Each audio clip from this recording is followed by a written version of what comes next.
been doing push-ups. I've been doing sit-ups. I've been doing chin-ups. I've been doing pull-ups. I threw up once, but I'm okay now.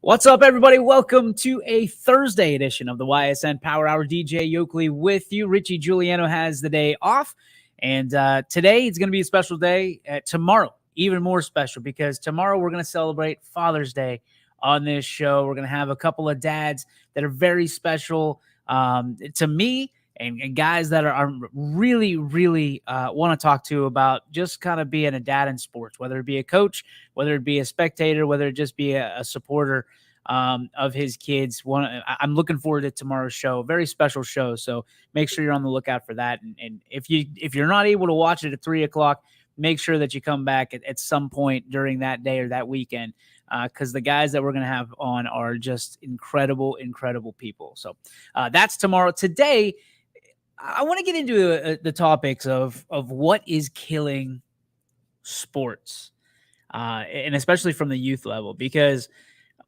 we get asked all the time, what do you think is the biggest factor of what is really challenging sports to grow and flourish like it did in the 80s and 90s and even in the early 2000s? What are some of the stifling points? And we're going to get into that. I've got 5 pieces that I think are the reasons that sports are being challenged today. And I think that they're all able to be overcome. They're all able to be fought through, and we should be able to make things right. But we're going to talk about those 5 today. And I want to hear from you. What are your points that you think are really challenging, not only youth sports, but high school sports, and in the growth of the games and the growth of the sports in general? And the student athletes. I want to hear from you. So those are the topics today. We get to, as we do each and every day, it is time to talk about what happened on this day in sports history. Roll it.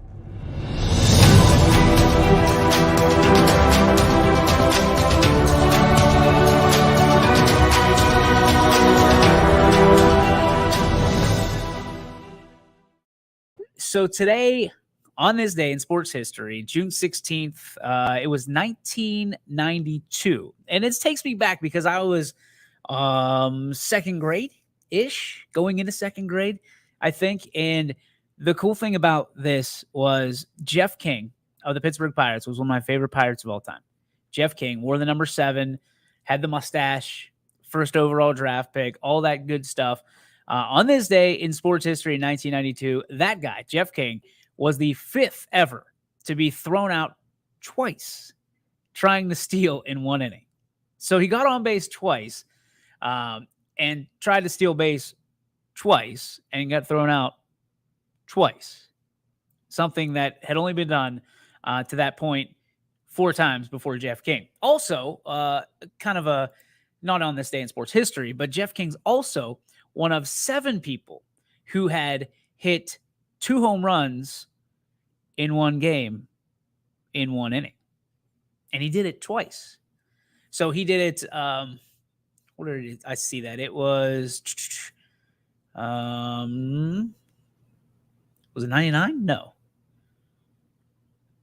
He hit it in 95 against the San Francisco Giants at Candlestick Park. And then he did it again in 96 before he was traded to the Kansas City Royals. He and Jay Bell were packaged up. And this was when I really started being frustrated with baseball and the Pittsburgh Pirates, when they shipped both of those guys, two of my favorite players, to Kansas City for Joe Randa. And Randa, I just remember looking like they compared him to Joe Montana, which I thought was weird as like a 6th or 7th grader or whatever it was. And it was even more weird like today thinking about Joe Randa being compared to Joe Montana. Like it has no substance at all. Joe Montana played football. Joe Randa played baseball. He was a third baseman. And he wasn't that good. And we gave him two of our best for that guy. So I'm excited to get things started here today because, again, you look around and numbers are down. Numbers are down. The enrollment is typically the same, and they just kind of mix it up. Open enrollment we thought would change everything, and some of these schools are doing open enrollment. Some of these schools aren't. To each their own is what I say when it comes to that. But the reality is, it should not. Number one, open enrollment should not be based solely on athletics. It should not be based on whether a team is better. It should be based on your education and your, kind of where you fit in. If you're having problems or there's issues, bullying amongst many of them, especially as it's been brought to the attention in the front stage in the media, then maybe that's something you look into. But I don't think a kid should ever have to or want to change schools just because of a team, of a sports team. I don't think that's the right reason to do it ever. Like ever. Because I think you're just kind of catering to it. I talked about it on my victory lap today. There's an art to losing. And it's not the end of the world. And we're going to talk about it a ton today. I don't know if they got a power washer going on over there next door or what, but like, I don't know. Can you guys hear that? There's it's a super power washer, and these walls are paper thin. So you can hear probably everything that's going on. So let's start off with number 5. Okay. So I'm going to give you 5 different reasons that I think me, DJ Yoakley, personal opinion, and the opinion of some people online as well, think that sports is struggling, especially at the youth levels. And it goes into adolescence as well. All right. Number 5, quitting too soon. So let's talk about this one. This one's to me this one could easily be number 1, because when you look at these kids, these parents, I think 50%, the stat is statistically by age 11, 50% of kids decide that they're not going to play sports or a sport anymore. And that's troubling to me. And then you add on from that number, an additional 20% of kids by the age of 13 decide that they're done with sports.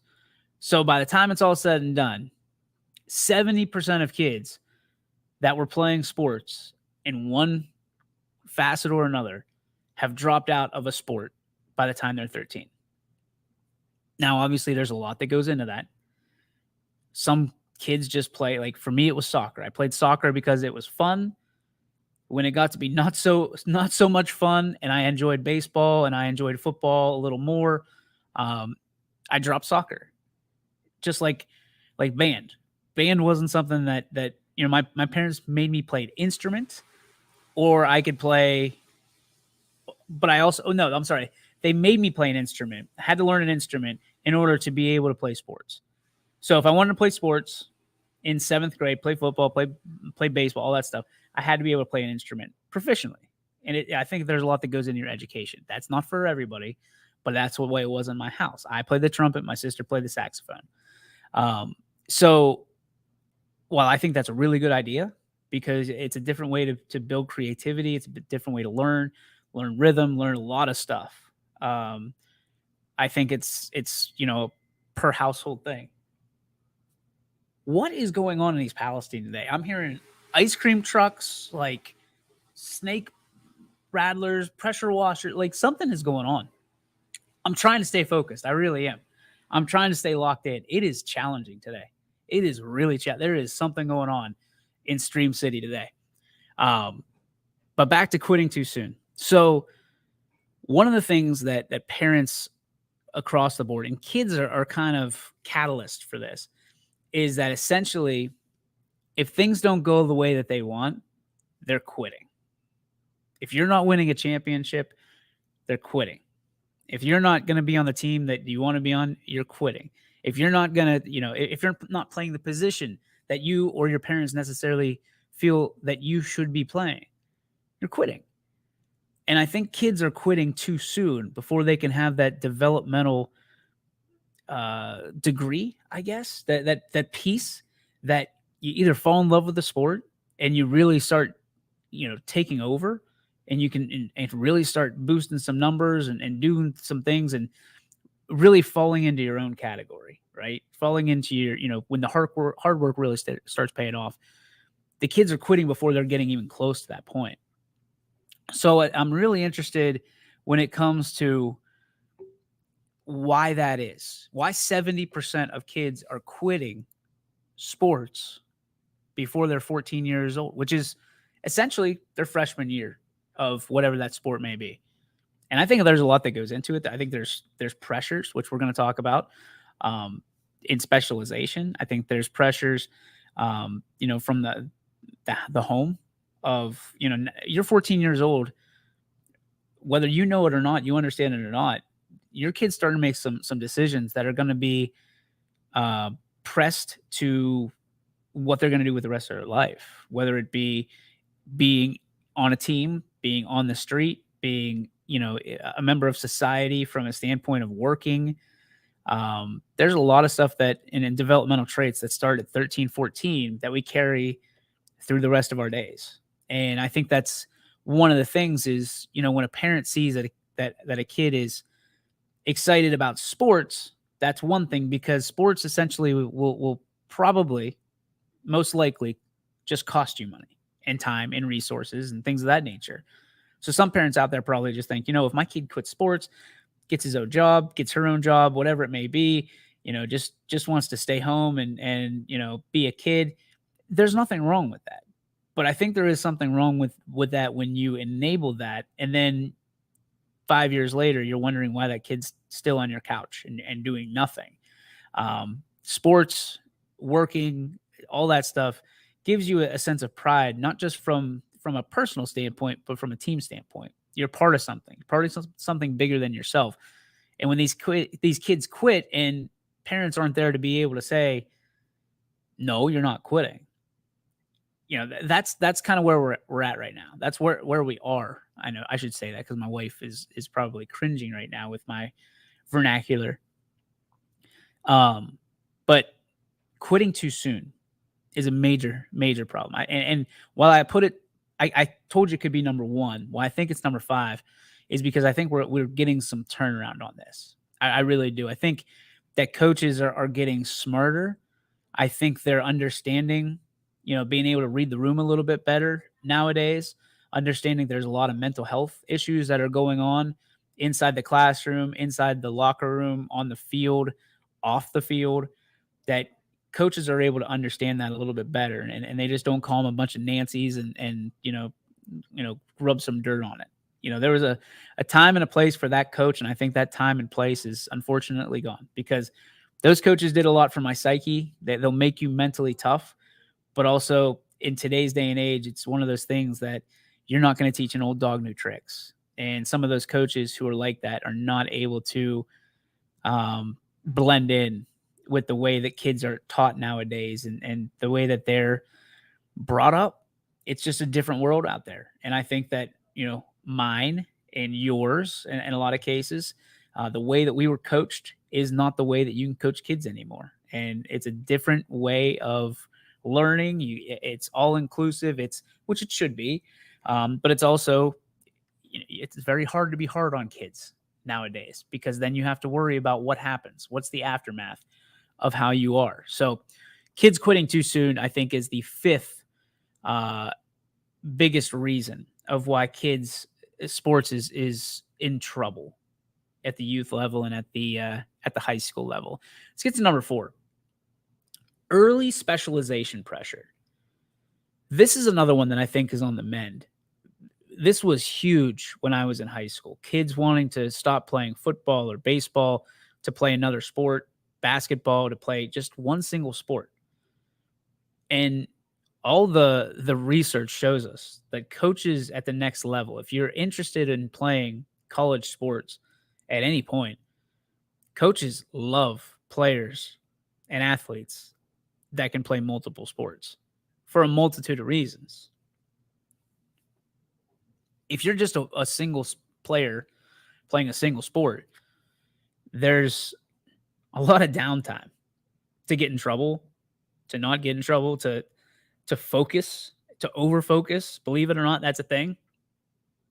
And coaches like kids that are engaged and not just engaged, but kids that are willing to step out of their comfort zones and be noticed in things that are other than baseball or softball or whatever that specialized sport may be. So if you're being recruited for football, there's a lot of football coaches that love that you do track, that you run track, that you're throwing, that you're, if you're on the baseball team, a lot of quarterbacks or pitchers or catchers. Tom Brady was a drafted player in Major League Baseball by the Expos. And now he's the greatest football player and quarterback of all time. And all of these players now, especially now, in today's day and age, you ask the multitude, I think it's 70, it was over 75% of players in sports, professional sports, played more than one sport. 75% plus. Think about that. So your odds are already better if you play more than one sport to go pro in something. And they're not good to begin with. But if I'm trying to go pro and it's my dream to be a Major League Baseball player or a NFL athlete or whatever it may be, I'm probably taking on a second sport. You can use the help however you can. And the early specialization pressure comes from a lot of these travel teams. Because what happens with these travel teams, and I'm not knocking them, I love them. Trust me. They have their use for every single kid that wants to utilize them. But part of the problem is there's a lot of prerequisites. There's a lot of, hey, you need to be at this practice over this practice, especially when it comes to AAU, especially when it comes to travel baseball and softball. There's a lot of money that flows through those doors. There's a lot of money that flows through travel ball, whatever it may be. And parents then pressure their kids because, hey, if I'm paying $2,000-$3,000 for you to do this, you're going to do this.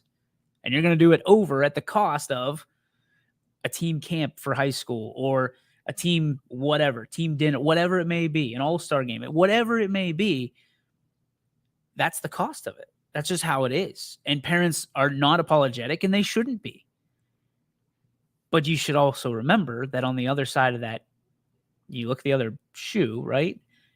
You go, well, they gave up on their teammates here. They gave up on their the early specialization pressure costs kids in more than one case. It's more than just missing out on, going to the pool on a random Tuesday during summer. It's more than that.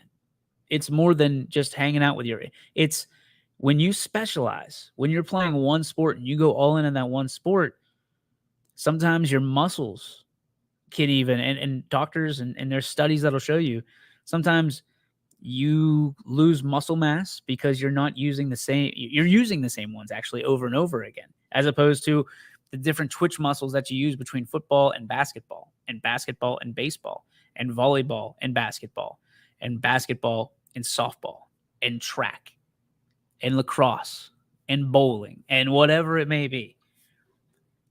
Early specialization pressure is, to me, the number 4 reason of why sports could be in trouble.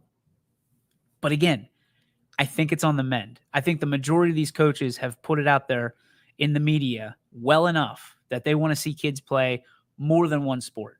They want to see kids play more than 2 sports. They want to get them involved in as much as they possibly can, because when you have an athlete, you have a lot better chance of being able to move them and protect their scholarship. If you're just a catcher, if you're just a pitcher, if you're just a power forward, if you're just a point guard, like all these different things, if you're just one, the more specialized you become, the worse it's going to be for you, because as we know, you can be replaced, and scholarships can be replaced, coaches can be replaced, and players can be replaced. And that's something that we learn a little too late in life nowadays, especially from the sports standpoint, because if little Susie gets kicked off a team or gets replaced, she goes to her dad's team.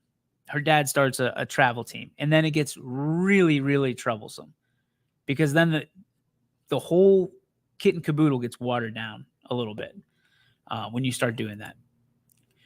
Chris chiming in, and he says specialization is affecting girls more than boys. I'm interested. I'm not sure. Maybe just because of the numbers, maybe, but I'm not sure that that's accurate.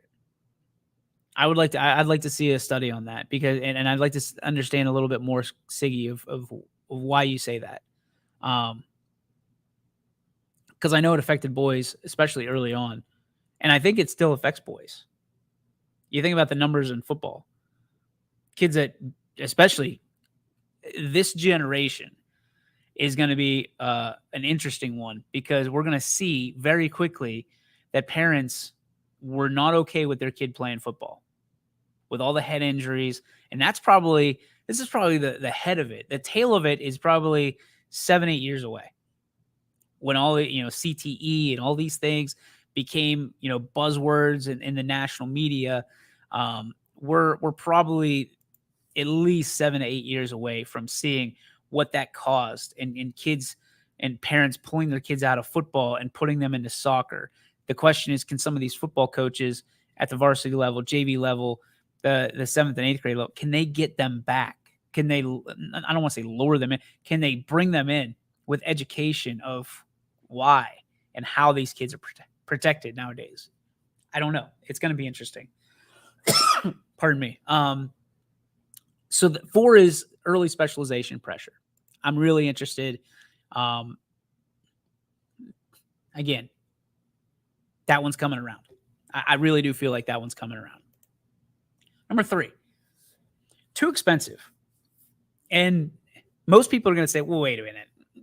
Time out. With inflation, with gas prices, with the interest rates, with the stock market, with all these things, right? There's a multitude of excuses that things are too expensive. If sports are too expensive, I don't know where to go. I don't know where to go from there. But I do think it's a challenge. Most kids, or more kids now than ever, want to play hockey. Hockey's an expensive sport, and not just from a monetary standpoint. Hockey's an expensive from a resource standpoint. Trying to get ice time. I mean, you're talking, random days during the week at 5 in the morning, 6 in the morning, sometimes earlier than that.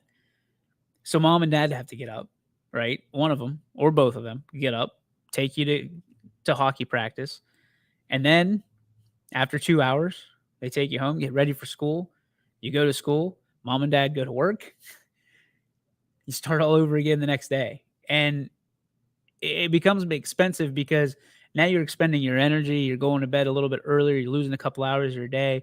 From that standpoint, things that you want to do during the evening, that you have to do during the evening. If dad works a different shift or mom works a different shift, then they're already behind the 8 ball when they go to work. So expensive doesn't always mean money. Expensive doesn't always mean that it's just too much money. Now, hockey's expensive anyway from a monetary standpoint, as is, lacrosse and baseball. Really, all these sports are more expensive than they were, because most of these companies have figured out that sports is a business.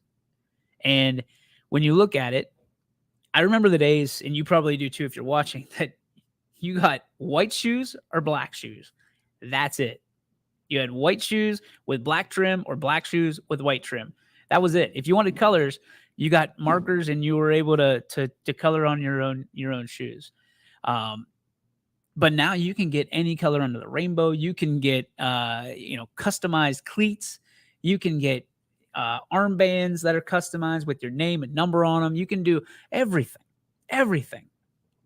And the problem is keeping up with the Joneses when it comes to that, right? So if little Johnny gets a new baseball bat, and what I'm very curious about is these community ball teams and travel teams don't usually supply a whole lot. They don't supply bats. They don't supply, necessarily helmets or catcher's gear even anymore. And yet the price has gone up on participation. So mom and dad are on the hook for bats and cleats and gloves and helmets and all this stuff. And they obviously, these teams want to tattoo their logo all over it and all that stuff. But the reality is, it's not the game that's being more expensive. It's the keeping up with the Joneses aspect of it that is becoming a little bit more than anybody asked for. I know one kid in general that has had the same glove for like 12 years. Got a big glove when he was younger because his parents, that's all they could afford. They said, if we get you a glove now, we can't afford it in 4 or 5 years. So they got him a huge glove. And he grew into that glove and loved that glove and was still using it his senior year. One of the best stories I've ever heard. A young man who doesn't care what kind of cleats he gets. It doesn't have to have Nike or Adidas or anything like that. He gets cleats, whatever's closest to their budget. And this kid is a stud, going to college to play baseball. Stud, absolutely phenomenal. But those are more the exception than they are the norm nowadays. Because kids are fanatics about their cleats and about their gloves and how they look. And I get it. Look good, feel good, play good. I understand it. Nobody knows it more than me because I am that kid. I was the kid that mom had. If I was going to catch, mom had to make sure that I had the best catcher's gear around, that I was protected, that I felt safe. I had the best glove, all that stuff. And again, I tell the story all the time. We didn't come from much, but whenever my mom worked her ass off and became an RN, life changed for us.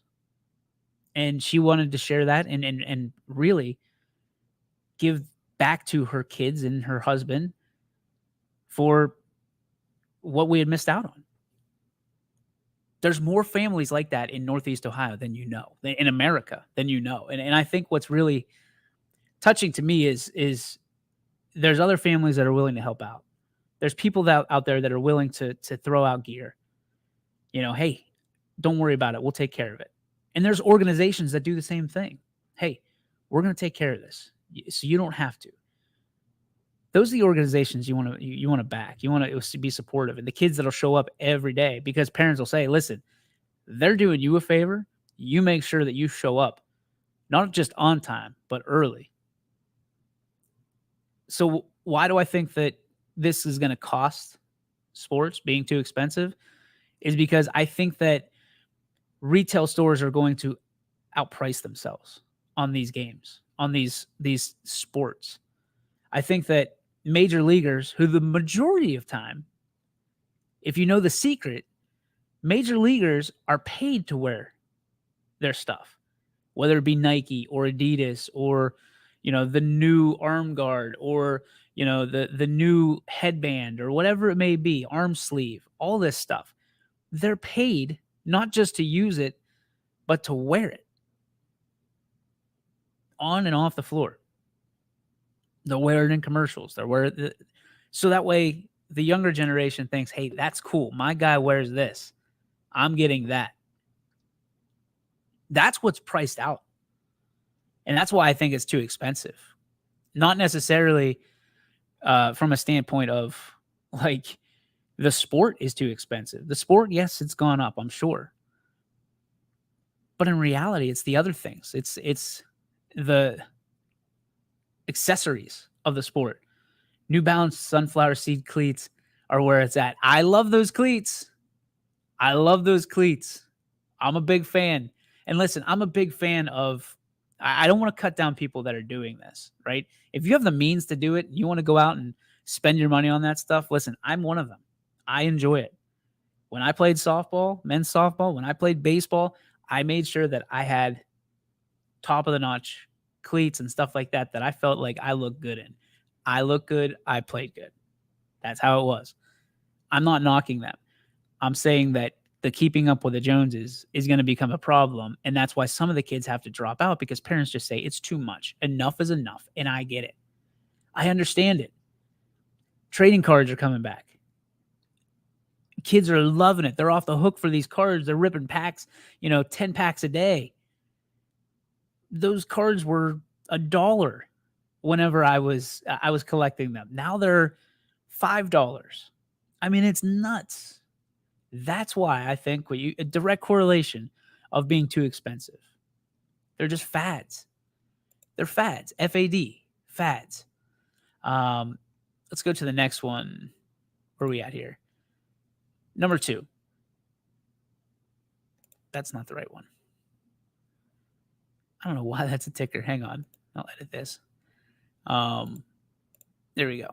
Actually, you know what? We'll go to a break. When we come back, we'll go through 2 and 1, and then I want to hear from you. I want to hear what you think are the biggest fears and biggest contributors to sports, youth sports, and high school sports, and kids kind of dropping out of them and putting the pressure on these sports even surviving. We'll talk about that and a whole lot more when we come back on the YSN Power Hour right here on your sports network. Be right back.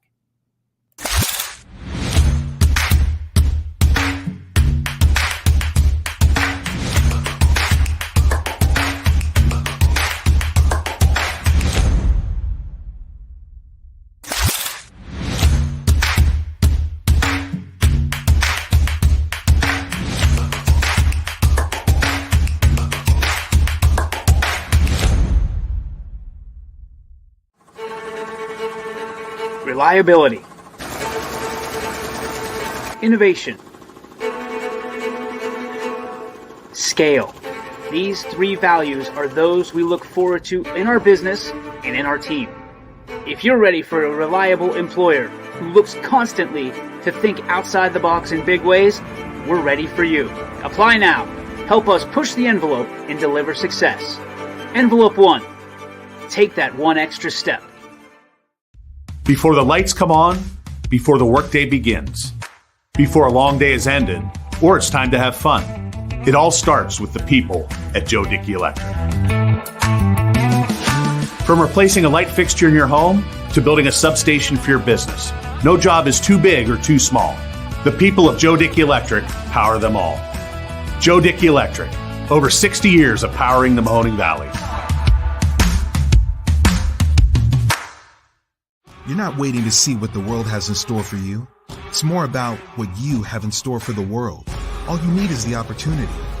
All you need are the resources of a large university and the advantages of a personalized academic setting where you can experience new worlds in the arts and sciences, business, and education and make them your own. We are where you shape your future. We are Youngstown State University and proud. WRS Wealth Advisors, the area's premier wealth and retirement specialists. Located on South Avenue in Boardman. And welcome back, ladies and gentlemen, to the YSN Power Hour. DJ Yoakley with you. Appreciate you hanging out today. We're talking about kind of the biggest influences in essentially sports being challenged, for today and into the future, because, the numbers are down. And there's a lot of fear about sports going away, and some sports going away one by one in our schools nowadays. We're seeing football has been affected the last few years. We've seen 8-man football come around in Northeast Ohio, in a place where we never, ever thought that we would see it before. And it is it's a real thing. And more schools now are looking maybe to 8-man football, or, we've seen 7-on-7 football in Texas, and a lot of schools are looking at that and maybe embracing that as a fall sport, not as a spring sport as it is in Texas, a fall sport, to where, you don't have to outfit 50 kids, or You don't have to necessarily have an entire football field, because there's an investment in a football field.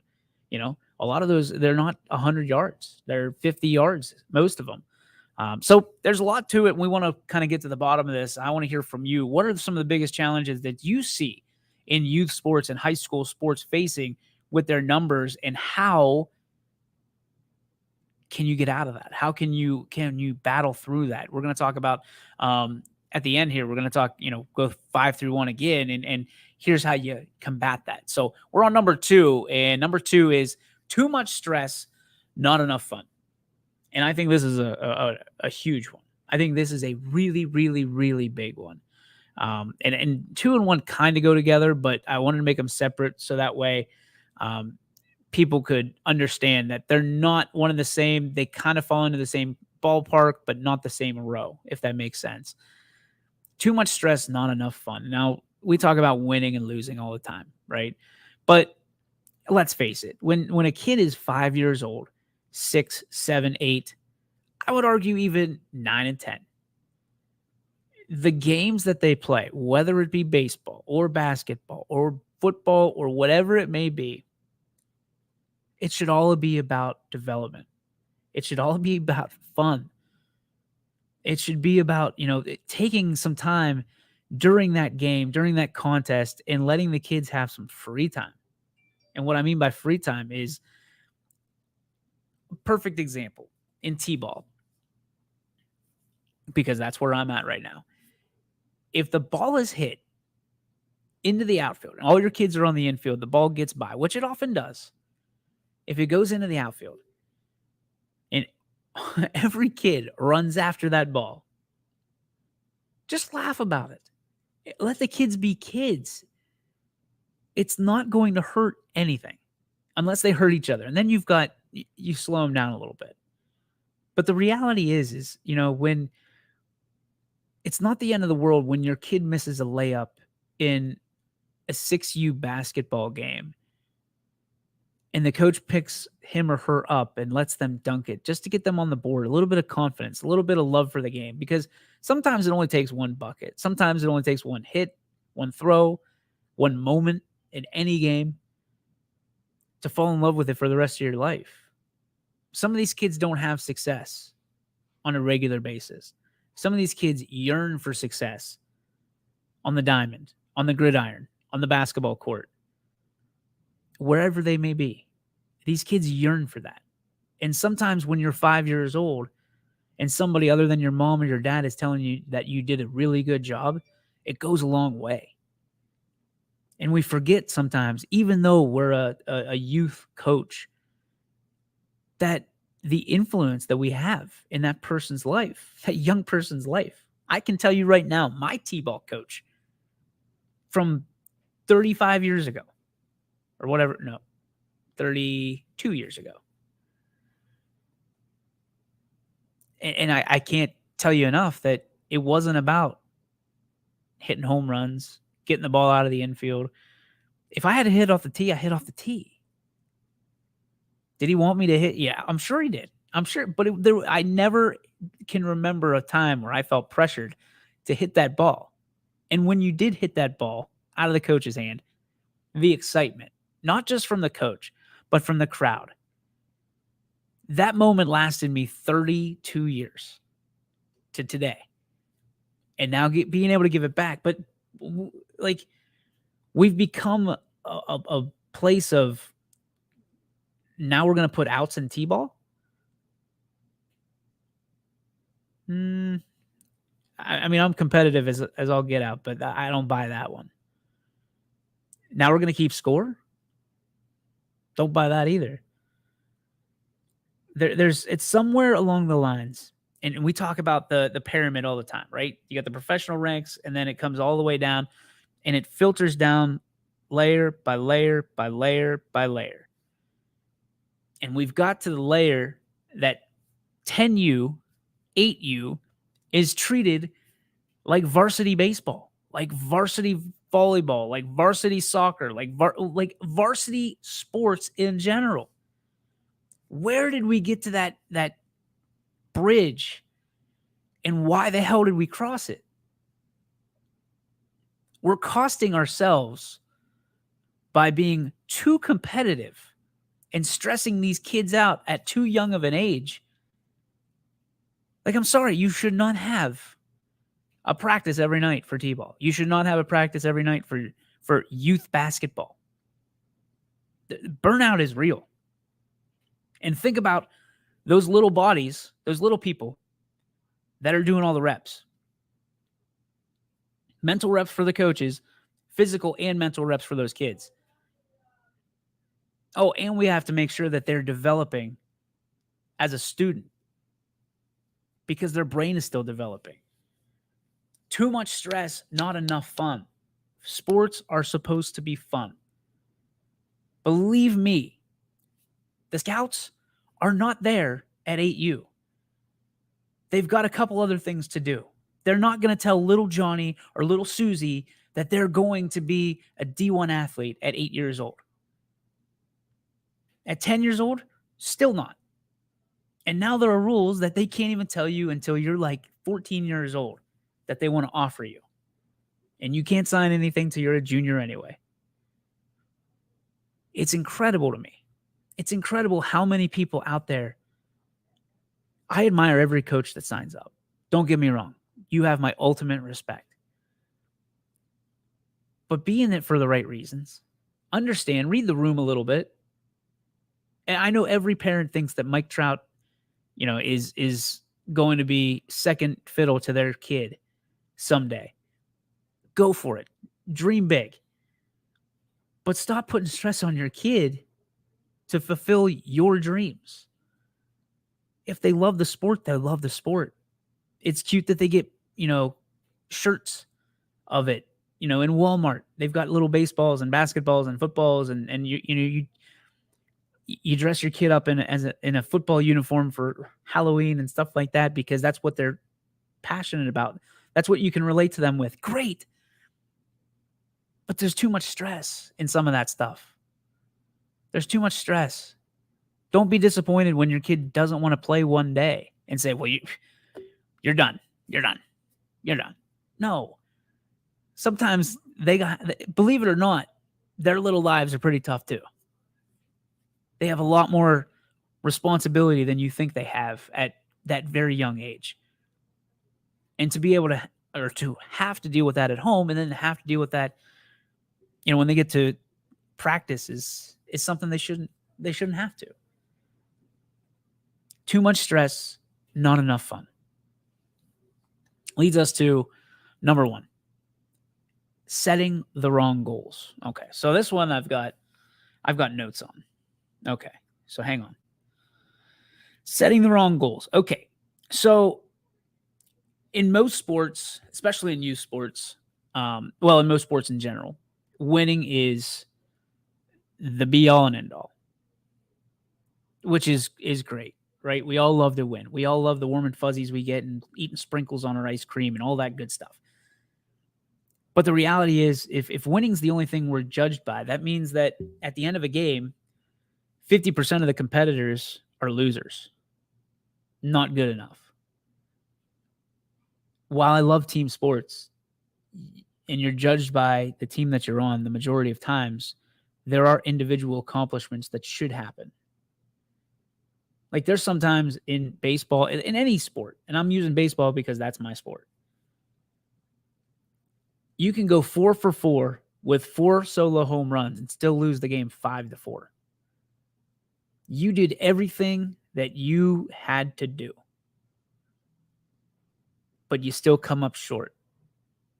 Does that mean that you pout, put your head down, you're miserable because you lost the game? No. Does that mean you're psyched? I mean, listen, when you are in the real world and your team, which is the company that you work for, has a bad day, but you kick that day's ass, I'm sorry. You have an opportunity. You almost have an obligation to be excited because those days don't come along very often. And most of the time when you kick that day, when you own that day, nobody's sitting there high-fiving you, right? But the reality is we need to take a bigger focus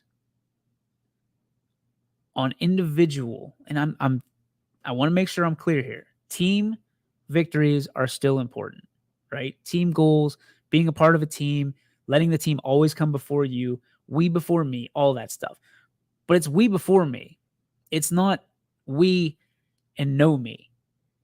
Because at the end of the day, your work ethic is going to have a ton to do with how you perform at every level of your life. And if we're a coach and we're setting the wrong goals and it's all about wins and losses, and that is the be all and end all, then it is going to be a really frustrating season. Because we talk about it all the time. There's one team that raises that trophy at the end of the year. Only one team gets to walk away happy. One. And if all you care about is wins and losses, then it's going to be a miserable career, season, whatever you may be. Because a lot of times you're not going to win. You're going to learn a lot more from your losses than you do from your wins. And for people to be judged based on just a win-loss record is crazy. People ask me why we invite every single school in, because not every single school has a quote-unquote all-star, right? I disagree. An all-star isn't necessarily just someone who has phenomenal numbers. It's someone who's worked their tail off, that set themselves apart from the rest. And whether that be in their school, their community, their district, their region, their state, their country, you worked hard, you deserve to be recognized. That's how it goes. And I think that's one of the things is that we've come full circle on is when someone doesn't get something, we can't just be happy for that other person. We can't be happy for our teammate because we know in our hearts that they had a good year and maybe I didn't have the year that I wanted. But my guy that wore the jersey, same as me, is getting the accolades he deserves. Parents, grandparents, uncles, aunts, neighbors, whatever, are going to say, well, screw that kid. You deserve this. And that we're filling up our kids with goals that are nothing. They're made of nothing. An intangible goal can be, hey, cheer your teammate on today. These are things we should learn when we're 4 years old. There's some varsity athletes that still don't understand that they have to cheer on their teammates.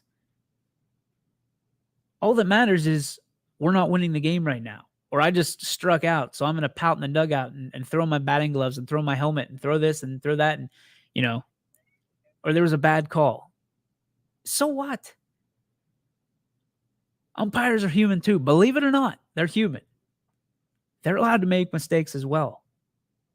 We hold them to a different kind of responsibility than we do ourselves a lot of times. But the reality is we're losing kids. We're losing these sports because we're setting the wrong goals.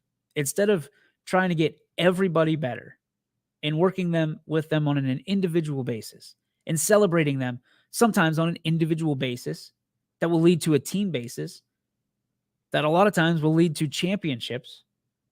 We want to sit there and treat everybody the same. Can't do it. These kids aren't the same. Some of them are way more advanced than others because they put the time in. They're the ones that are going in AAU. They're the ones that are going in travel ball. They're the ones that are swinging 500 times a night after the game's over, showing up to the court 2 hours before a game and putting up 150 shots, waiting till after the game and putting up 150 shots. Those are the kids that, deserve a little bit more credit. We're setting the wrong goals for these kids. We're setting the wrong goals for them across the board.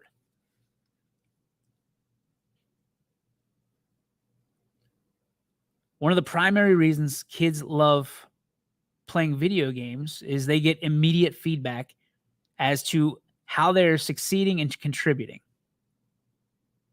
If you die in Grand Theft Auto, you know why you died. Sometimes in sports, we don't get immediate feedback. Sometimes coaches need to process it. Sometimes you need to see the tape. Sometimes you need to go on YSN, buy that archive, and go and see what is bothering little Adam. He's not living up to what he's doing in practice. What's wrong? What are we missing here? But a lot of times, coaches, I hear about how your players don't necessarily want to watch huddle. And I hear a lot about it. And a lot of coaches watch a lot of huddle. And the crazy thing about huddle is you can track every minute that your kids and your coaches watch. But you need to set the example. You want immediate feedback. You want them to do something, drop everything and do it. Then you need to show them how it's done. Show them the right way to do something. Show them the amount of time that you're putting in. Show them a picture of your family and tell them, I've got an 8-year-old and a 4-year-old, and I've got a wife who loves me, and I've got a full-time job, and I'm doing this.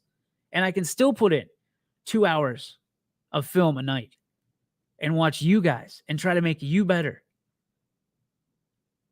Sometimes that's going to stick. Sometimes that's not.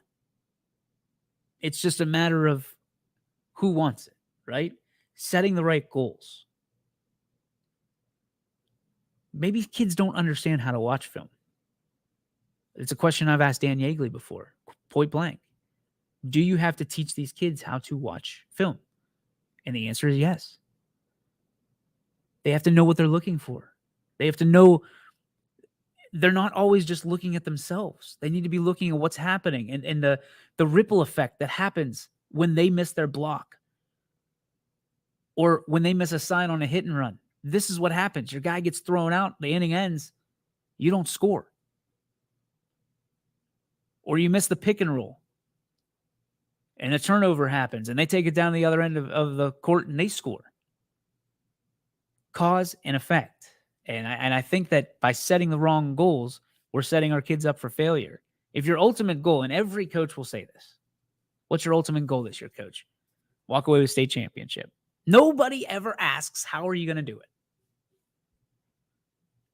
From now on, I'm going to ask that question. What's the ultimate goal this year? Win a state championship. How are you going to do it? That's when the nails on the chalkboard happen, right? Because then there's an accountability factor.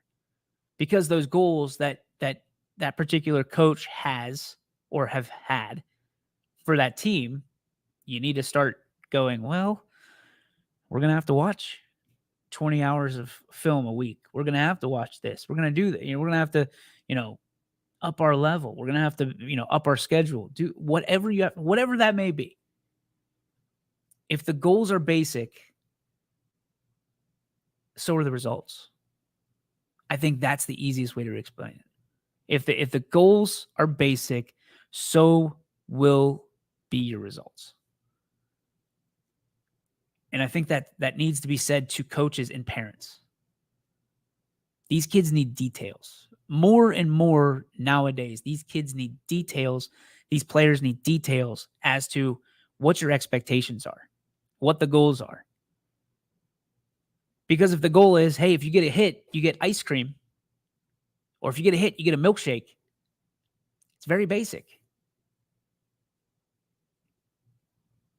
Hey, if you get a triple, or if you get a single, we'll get you 1 scoop. If you get a double, you get 2 scoops. If you get a triple, you get a milkshake. And if you get a home run, well, that's a banana split. Now you got details. Because trust me, when you tell a kid to do something, they're going to do the very basic, the least common denominator. Hey, little Charlie, you get a hit, we're going to get ice cream. That kid's going to get on first base. That's it. Check the box. Hey, little Charlie, you get a home run, we'll give you a banana split. Whew. Man, banana splits back in my day at Dairy Queen, that's what you got for a home run. And your boy was doing some push-ups trying to get banana splits. Let me tell you, that's what kids are. They have goals. They're based on goals. They're the mouse in the maze, and they're trying to get the cheese. But if we're setting the wrong goals, they're setting them up for failure. 100% of the time. 100% of the time. All right. So how do we fix this? Number one, let's go backwards. You're setting the wrong goals? Set the right ones. That one's easy. Detailed, oriented goals. Too much stress, not enough fun. Cut out the first one. Too much stress. Get rid of it. Not enough fun. Cut out the not. You need fun. You need enough fun for these kids to be coming back every single year, multiple times a year. You need somebody that's engaging. You need somebody that's invested. And it's not just about wins and losses. Take the stress out of it. Not completely out of it. They need to be understand what it's like to have high pressure situations. But you don't need to stress them out over it. They don't need to quit. They don't need to sit there and go, man, I don't want to play anymore because I don't want Coach Yoakley, jumping down my back if I've got bases loaded and 2 outs and I pop up to the pitcher. At any level, that's bad. Disappointment shows. Disappointment will always show. But listen, from that standpoint, they're still kids. They're still kids. Make it fun. Make it exciting for them. You'll be excited to see what happens. Too expensive. Stop trying to keep up with the Joneses. Your kid doesn't need, at 8U, he doesn't need an armband and the helmet that comes around like this in the cage and, brand new Nikes that, have customized. If you want all that and he wants all that and she wants all that, that's fine and you can afford it. Don't put yourself in a bad position that you have to do it on a yearly basis in order to just play the game. And I know kids' feet grow all the time, right? Sometimes you have to buy 2-3 cleats per year because your kid is just going through a growth spurt. But understand that, listen, you want these. Mom and dad are sacrificing this to get this. Go play the game. You can play the game in sneakers. You really can. Number 2, early specialization pressure. This one's simple. Let your kids play as many sports as they want. Let them play and back away. Let them figure out what they love. Just because you played baseball or you loved baseball in high school does not mean that they will. They might fall in love with golf. They might fall in love with the mathletes. They might fall in love with the debate team. Show them competition, which I'm sure they will love, and then let them do it. Let them figure it out. Don't say that, hey, I really want you to play baseball, so we're going to get you 50 different, practices and private lessons and all this stuff. So it's baseball, or football, or basketball. Like, let them figure out what they love and support them in that. It's that simple. It takes away early specialization pressure, but also be the parent and the voice of reason that doesn't let them quit too soon. Because at the end of the day, kids are going to realize that they're not as good at this sport as they are in this sport. Dad, I'm not as good as baseball as I am at basketball. I don't want to play anymore. Nope. Sorry, bud. You're playing. Show them what it's like to be a team. Show them when the going gets tough, the tough don't quit. The tough don't walk away. Sometimes you just need that one season to figure it out. Some kids are going to be really bad at sports for a while. And then all of a sudden the growth spurt happens, or all of a sudden it clicks. And then they love it. Don't let your kids quit too soon. Don't let your kids quit too soon. That is the ultimate. It's 5. To me, it should be 1. Don't let them quit too soon.